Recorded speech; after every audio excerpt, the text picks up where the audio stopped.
My name is Edith, and welcome to the first episode of Penguin Nonsense.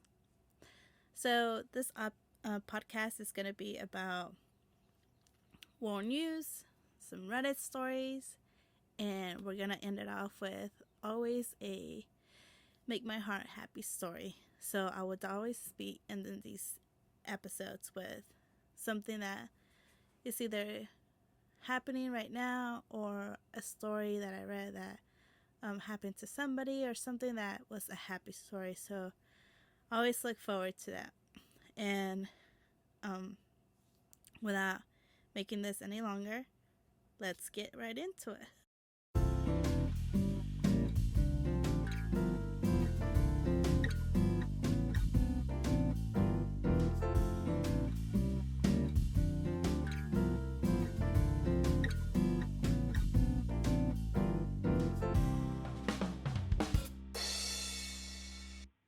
So, our first story of today is a story that I kept seeing on TikTok, and it might be a couple of weeks now that the story came out, but essentially the story was about how Africa is splitting into two, and I thought that this is world news that we really need to know if part of our planet is splitting in any type of way, right? So I started going down this rabbit hole of all the theories that there is out there about why Africa is splitting in two, what's going on down there, that kind of stuff. And obviously it just got darker and darker. So eventually you just kind of get a little too scared and you're like, okay, maybe let's try to find out some facts of what's really going on over there. So I did some digging, went on to our, handy little Google. Everybody loves Google, right? Always ask everything from Google. So here's what I found out for you guys. So there's this article that had just different sources and stuff. So I will be reading different things from that article. And the first part of it was, according to the Economic Times report, the slow separation of the continent is linked to a 35-mile-long crack that formed in Ethiopia's desert after an earthquake in 2005, and will eventually become a completely new sea. The seismic data present in the research shows that the creation of the rift was triggered by a similar tectonic process that are taking place at the bottom of the ocean. So essentially, this has been something that has been happening since 2005. I don't know why all of a sudden we're bringing up to light. I don't know if it's because of all this talk of the end of the world, a lot of war stories, and just bad things that are happening in the world. I'm not sure what exactly brought it back up. If it's just getting worse. It definitely is probably getting worse for sure, because it's been getting bigger and bigger as time has been going on. But definitely something that is out there. So it is real. And I was like, okay, well, what's going to happen? There's this doctorate student called Christopher Moore at the University of Leeds said that this geological process will inevitably divide the continent, resulting in currently landlocked countries such as Uganda and Zambia gaining their own coastlines in due time, which would take 5 to 10 million years according to Down to Earth. So if I pronounce a few of these things a little incorrectly, forgive me, my English sometimes is a little but essentially this will take 5 to 10 million years for anything new to form, whether it be it splitting and becoming separate continents, or it be a new sea creating into it. It also read it will take millions of years for Africa to be sliced into two unequal parts. The new ocean will take at least 5 million to 10 million years to form, which could eventually give the landlocked countries of Uganda and Zambia their own coastlines. The smaller continent created by the rift will include countries such as present-day Somalia and parts of Kenya, Ethiopia, and Tanzania as part the USA today. So a lot of people will lose their homes eventually, but if the science is right, it won't be until millions of years from now. So what I take out of all of this is that we thankfully have a lot of scientific tools out there that can help us predict what's going to happen, that kind of stuff, like such as like our earthquakes and our tornadoes and our storms and all that stuff. We might not be able to predict that they're happening at this exact moment, but we can for sure be able to tell like how bad it was or how much worse it could possibly get, like later on in the years. Like we might have a heavy season of tornadoes, we might have a heavy season of rain or whatnot. So definitely our scientific I guess tools and stuff like that is growing every day, so we are able to help in these situations to where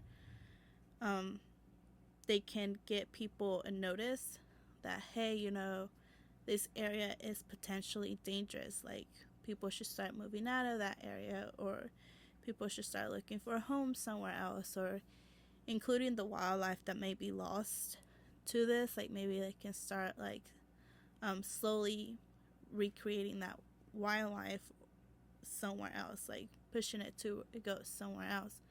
So I think it's definitely something that's going to take a long while for it to fully like separate, as they say, but definitely something we should, I guess, kind of not keep an eye out for, because it definitely is not affecting the USA right now, but definitely something interesting that we can all kind of just be like, oh, I wonder what's going on over there, and definitely keep up to date with it if you wanted to or whatnot.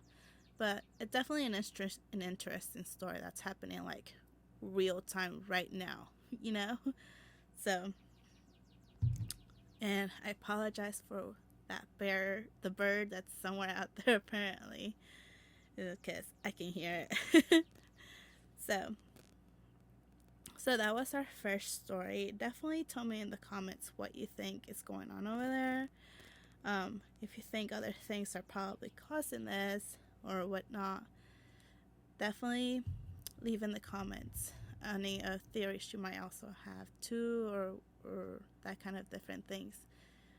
I know a lot of them can be scary, a lot of them cannot be scary, but I would really love to read all of them for sure.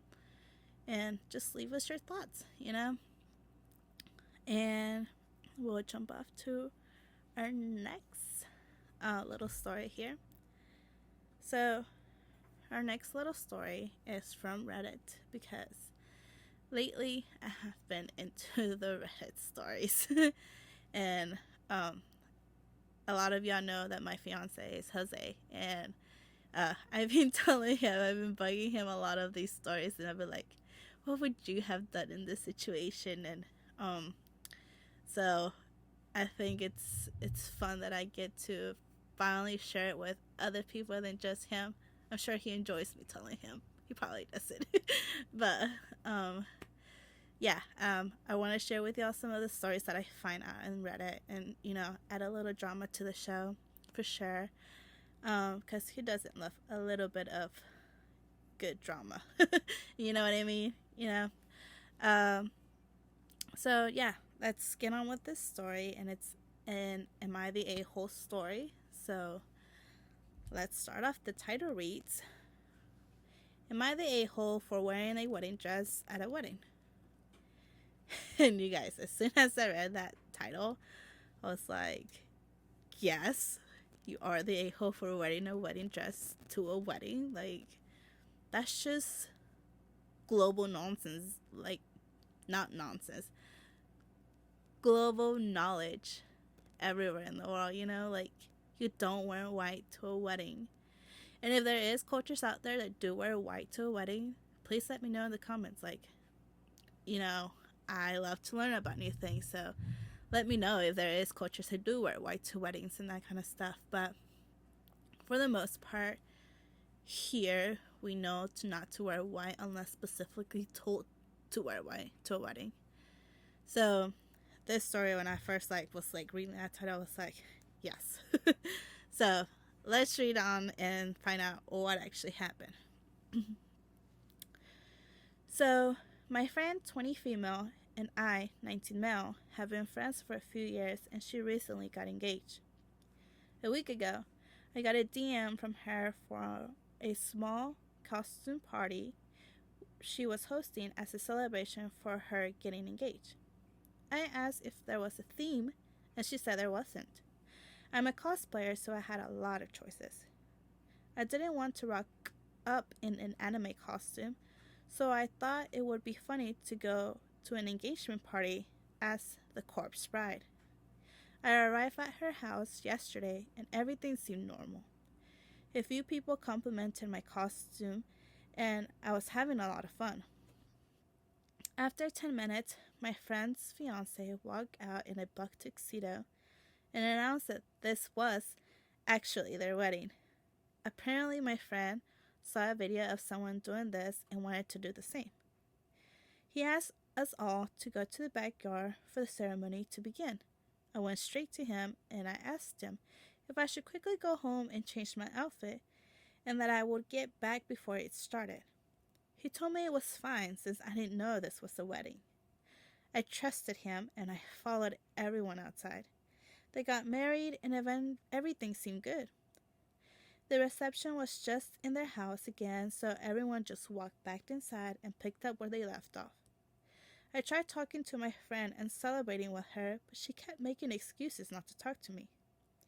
I assumed it was just because she was tired from the big day and wanted some alone time. I didn't bother her after that, and the party soon ended. I got home and half an hour passed. My phone started getting notifications. I checked and it was my friend texting me. She was cussing me out and telling me how I ruined her wedding, and I was really confused and asked her what I did. They only made her more angry. She told me it was basic knowledge not to wear a wedding dress to a wedding. I reminded her I had no idea it was a wedding and that I asked her now husband if I should change and he said it was fine. She didn't respond, but I got a text from her husband. He asked why I would tell her that he said it was fine. I told him he said it was fine, and he said how I should have changed anyways, and it's my fault that the two are now fighting over this. I've tried texting her that I was sorry, and if I had known I wouldn't have done it. I woke up today and saw her and her husband have blocked me on everything. So, am I the a-hole for not changing out of the wedding dress when I found out it was actually a wedding? And he does a small edit. It says, I am a guy. I cosplay the character Emily from The Corpse Bride, and I had blue paint all over. I am Australian, and I've never heard of a costume party meaning fancy. Everyone was dressed up in funny costumes. So he does give us a little intake of this was a normal, I guess I try to think of normal costume funny party. So from what we can tell, it was that. And he apparently had on paint, because if you've seen the movie, then you know she is kind of like that bluish, dead corpse bride. So we don't get any pictures at this moment. And he does have another edit, and I'll let you hear that in a little bit. But after I read the story, I was definitely like, yeah, he is not the a-hole. Honestly, she didn't bother to give him any details that this was gonna be a wedding.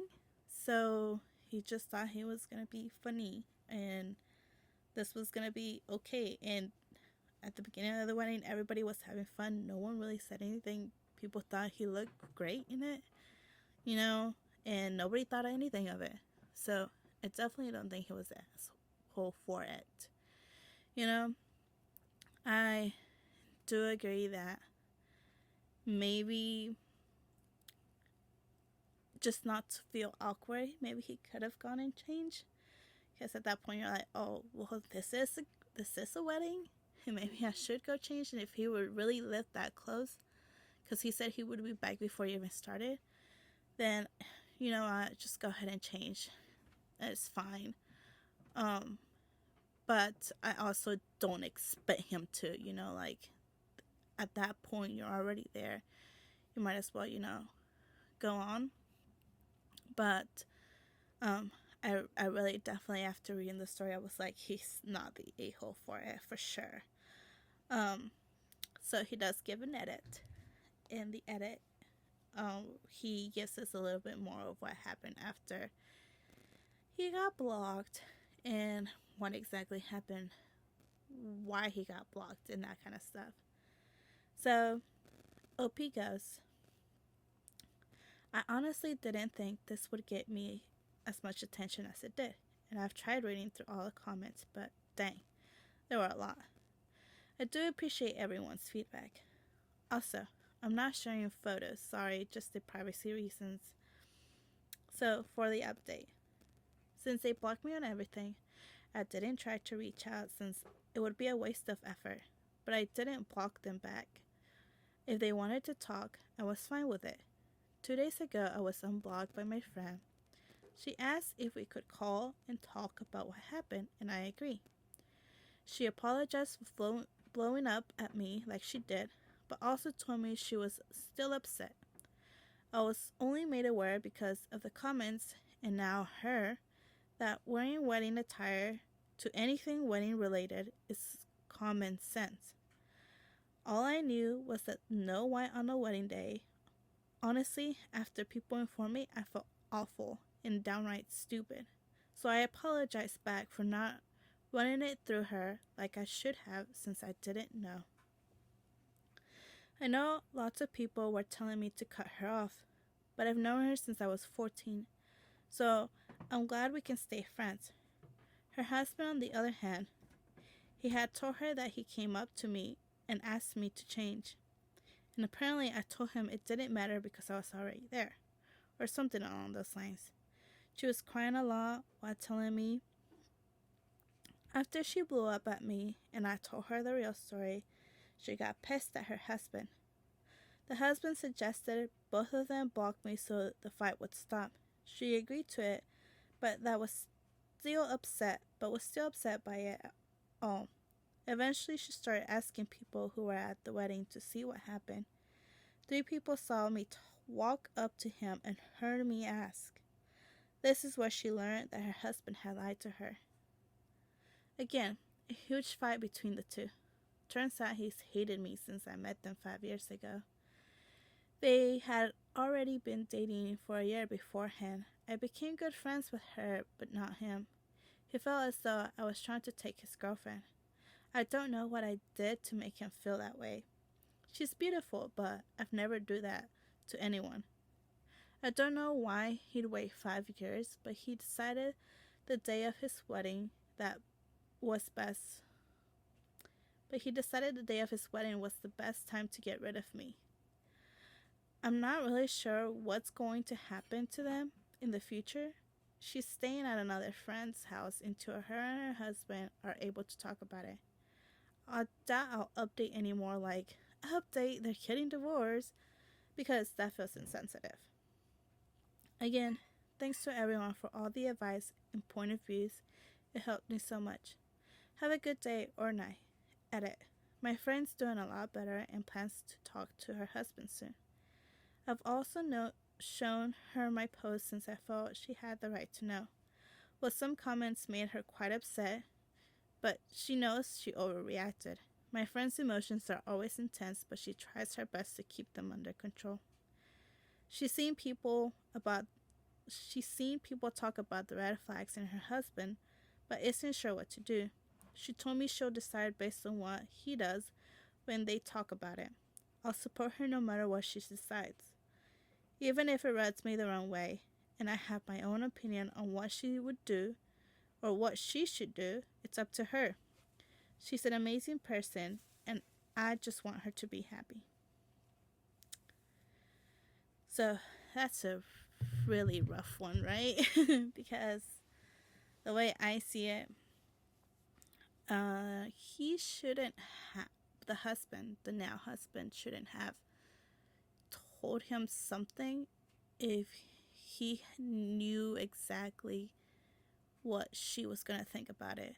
And as we saw in the update, he has never really liked him to begin with, never liked OP. So I think that that's kind of a lot of bad intentions there, you know? Very jealous intentions, very I want to get rid of you intentions is very red flag, like very high red flag. If somebody is willing to go to all these extents of getting rid of somebody from your life, that is not okay.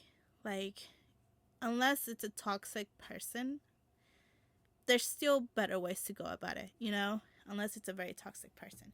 But other than that, like, if somebody's going out of their way just to take somebody out of your life so they don't have to deal with them anymore because they don't like them, that is toxic, my friends. Do not deal with that, okay? Like, do not put up with anything like that. No one should ever have to put up with anything like that. And I think it's definitely something that they need to talk about. Like, hey, you knew what was going to happen. You knew it was wrong. Why you let him do it? You know, so definitely something that they need to work out. And I really hope they work out. I really would hate to be like, oh, she needs to divorce him right now. You know? Like, definitely not. It's definitely not, like, divorce worthy, I think, in my opinion. Y'all might think differently. But I don't think it's divorce worthy. I definitely think that they need to sit down and talk about it and, you know, set some boundaries for sure, because they said that OP states that they've known each other since they were 14. Yet they've been friends for, I believe it was like 5 years or something. So she's probably still very young. So they're probably marrying very young. So it sounds like they need to get their priorities straight, set up their boundaries, that kind of stuff, talk to each other, because they definitely are not in sync at the moment for sure. So I hope they get the help they need.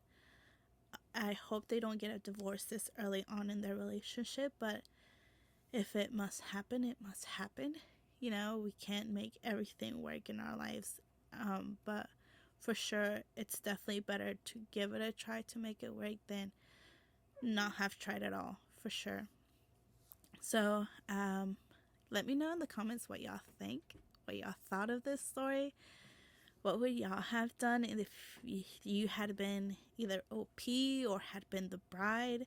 You know, let me know what y'all would have done on that sense of it. Because I definitely, like, as a bride, if I had done this as a surprise and had been like, oh, guess what, you guys, we're getting married, so, you know, yay, like, I wouldn't have guilted anybody thinking that they did wrong of the way they came dressed to my wedding, because I didn't give them any context of what was going to be the dress code, what was going to be like the theme of the party, or anything like that. So I definitely wouldn't have gotten as mad as she did. But I do give her the side of, it is basic knowledge to not wear white to either a bachelor party, an engagement party, or anything that has to do with bride related. But there is people out there who don't know about this, especially him being a male. Maybe he didn't know that you don't usually typically wear white for these things, you know? So usually we try to keep it on the bride and let the bride have her moment, and she's usually the only one wearing white of whatever her dress choice or pants choice or whatever she might decide to wear that day. But we usually let that be a bride thing. So I don't blame him for not knowing, but I don't think she should have gone to the extremes. But I do give her the fact that most people do know these things. So to wrap all of that, definitely the bride and the groom need to be doing some talking to each other.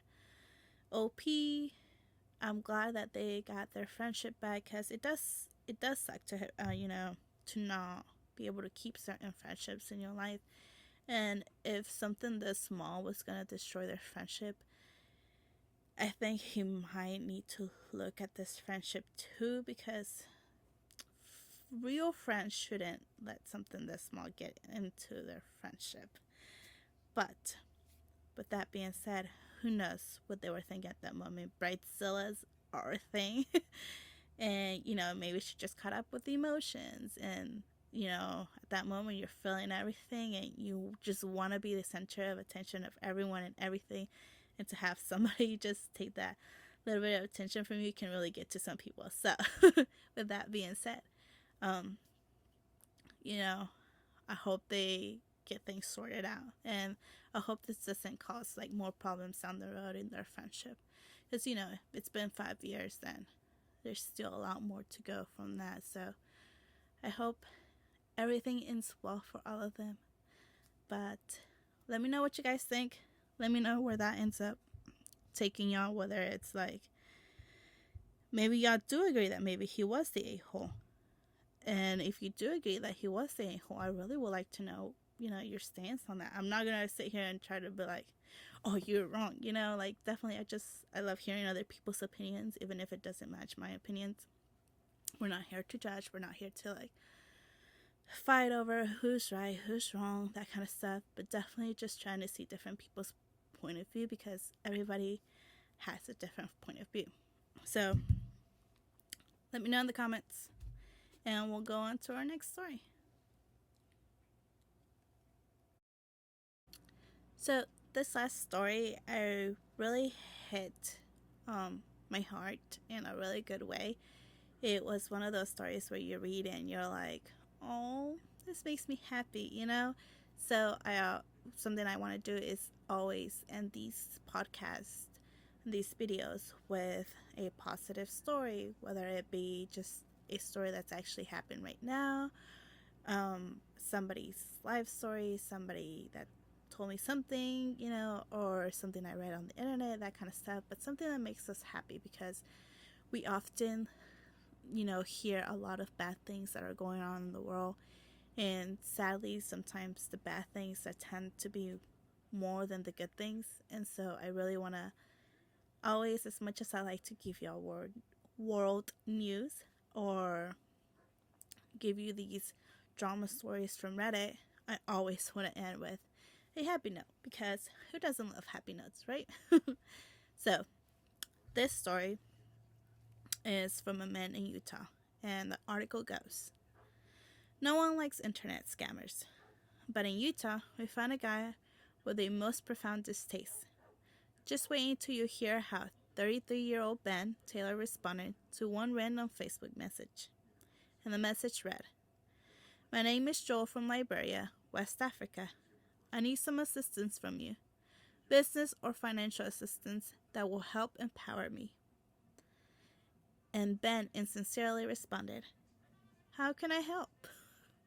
So can you imagine being out there, just in your messenger, when all of a sudden you get this message that reads, I need you to send me some money from a random stranger that you've never even met, from across the country somewhere else, like a lot of us would probably have gone, yeah, no, or just ignore the message, or been like, no, thank you, I'm not interested, or whatnot. And sadly nowadays we get a lot of these scam calls that are like, oh, we want to buy your property, blah, blah, blah, or that kind of stuff, whether it's in your email, in your phones, in the internet messages, like including Facebook Messenger or anything like that. And I saw the meme the other day that was like, oh, from a generation who always made prank phone calls to being the,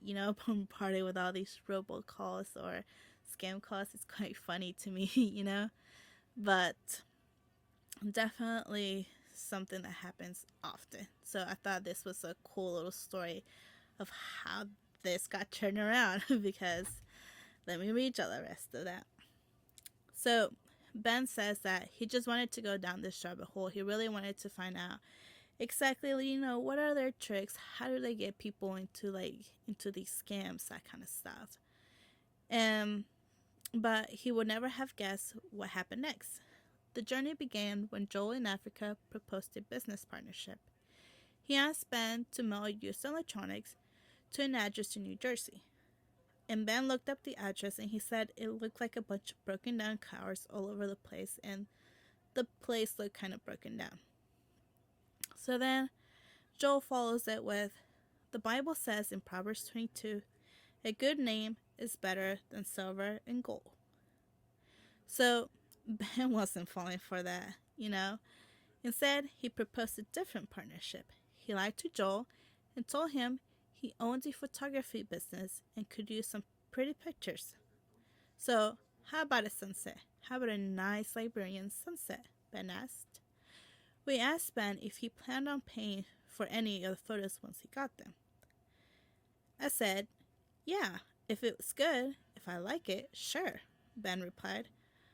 I figured the more time of theirs that I can waste, the less time that they have to spend ripping me or other people off. So at this point, this man is going to follow through with this conversation, and he's letting Joe know that, I really don't like your business proposition, but let me tell you about this business I got, which he doesn't. He's just trying to, you're doing me this way, so I'm going to do you the same way back, right? Type of situation. So Joel actually does end up sending 2 pictures, which if you see on the video, we will be posting the video on our links so y'all can look at it too. These pictures are not that great. It looks like they were taken on like a really, really old cell phone. And eventually in the video, we do find out that it was a really, really old cell phone. But they were just really bad quality. So, Joel's like, well, that's not exactly his strong suit. So he told him, hey, this was great, Ben said.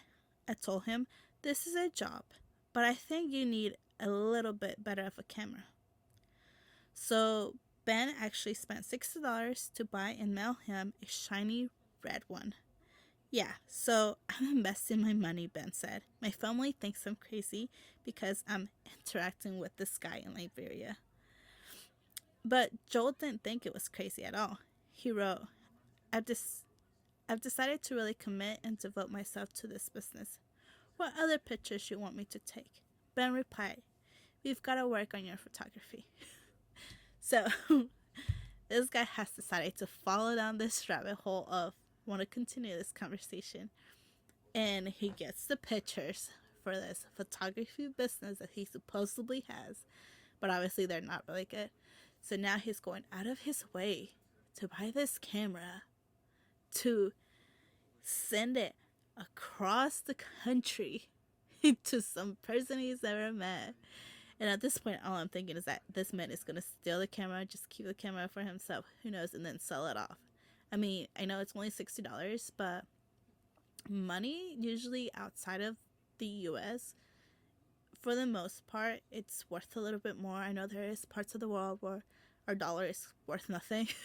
So I know that, but especially like in these parts, usually it's worth quite a bit. So I was like, this man is going to take this camera and you'll never hear from him again. So, Joel follows through and he sends the camera, and he actually ends up sending good pictures, and he's really committed to this. This Joel guy, he's really committed to everything. So Joel does get better, and which posed a big problem. When he put in the work, I thought, oh no, now I've got to figure out a way to compensate Joel for these pictures, or I'm going to be the scammer, Ben said. So Ben took to YouTube to sell the booklet he made using the pictures. He called it By the Grace of God. A phrase borrowed from Joel's messages.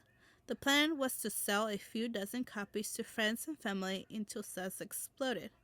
People from around the world and places that have never seen, heard, or were buying Joel's book, Ben said. So at this point now, if he didn't pay this man, he was going to become the scammer, which is like, oh my, you know, like, how has this turned around, right?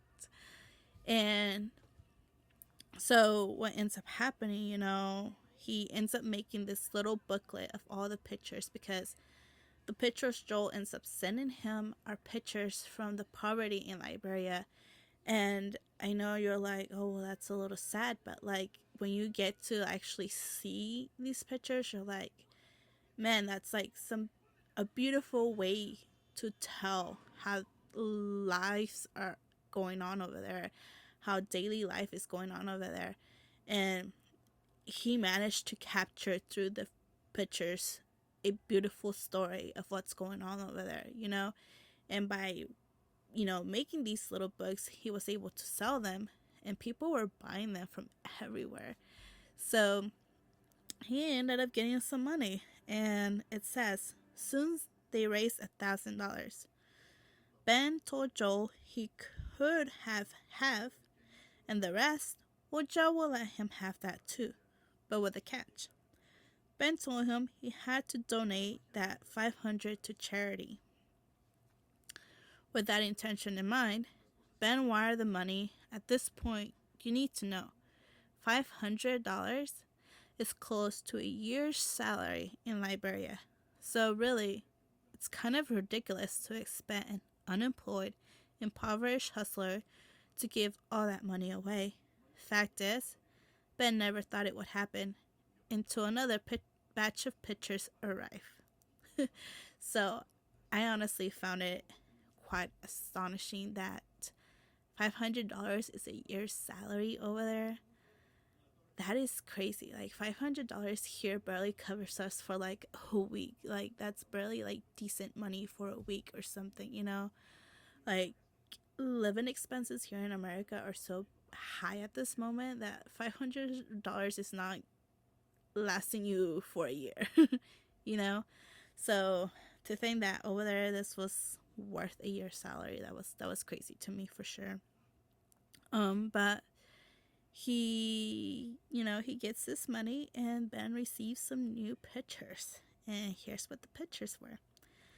There were book bags and notebooks. He cleaned out a market, rented a cab to haul the loot, and blessed 5 schools with abundance. Joel lived up to be more of a saver than a scammer. He came through, Ben said. He showed me that there were a different side to him. So here we are, at the beginning of an unlikely partnership, forged from doubt and distrust, but destined to change the world and bring it a whole lot closer together. And tell me, how beautiful is that? So, from what I know of, I have went to their website. They actually do have a website, and I'll probably post that in there too. And that's probably where you can see all the articles, because he does have all the articles written about him. And he actually goes up to Liberia. Ben actually gets to meet Joel, and I think that was so great because he actually gets to see him in person and actually get to be there and be like, dude, can you believe we started this? And here we are. We are blessing other people with these pictures that you took, that all at one point Ben thought was just a scam, and he was just trying to get him back. And so it really changed their lives. They talk about how for Ben, it changed him to, like, how things could turn around so quickly, like, and by not putting people down. But also for Joel, he managed to change his life by finally providing for his family, finally providing for his household and everything like that, and was able to make a decent living for his family. So I thought that was a good story to end with. I really encourage y'all to go and see that story. And I think the books are still for sale. And if I'm not mistaken, they were like $5 or $10. Um, or it could be somewhere in between that. But that I thought that was something really neat. I think that who would have gone from seeing a spam message and thinking, oh, I could really help that person, or who knows, At that point, Ben was thinking, I'm just gonna get him back, but it really turned out to be this great partnership between each other. So definitely go check that story out. I think it was a really cute one, and I hope that has made your day and you're able to go and share it with other people. So hopefully it makes their day to hear that, there's still good things happening out there. So this is our last story, and I hope you enjoyed every story that we told today, and I hope you keep coming back every Monday and joining me on this crazy little adventure. And I hope that maybe you have learned a thing or two today, like I mentioned on our trailer, because I definitely learned, especially like the salary part, like that just blew my mind. So definitely keep joining us every Monday. We'll try to have a podcast uploaded. Follow us on our Instagram, follow us on our YouTube channel, follow us on our TikTok. On our TikTok, we're on Penguin Nonsense Podcast added to that, but the rest are just Penguin Nonsense. We're on Spotify, and we're currently on iHeartRadio, but we'll hopefully have them coming to other podcast places too. So just follow us on our social media and stay tuned for our next episode next Monday. Bye, everybody. Y'all have a good one.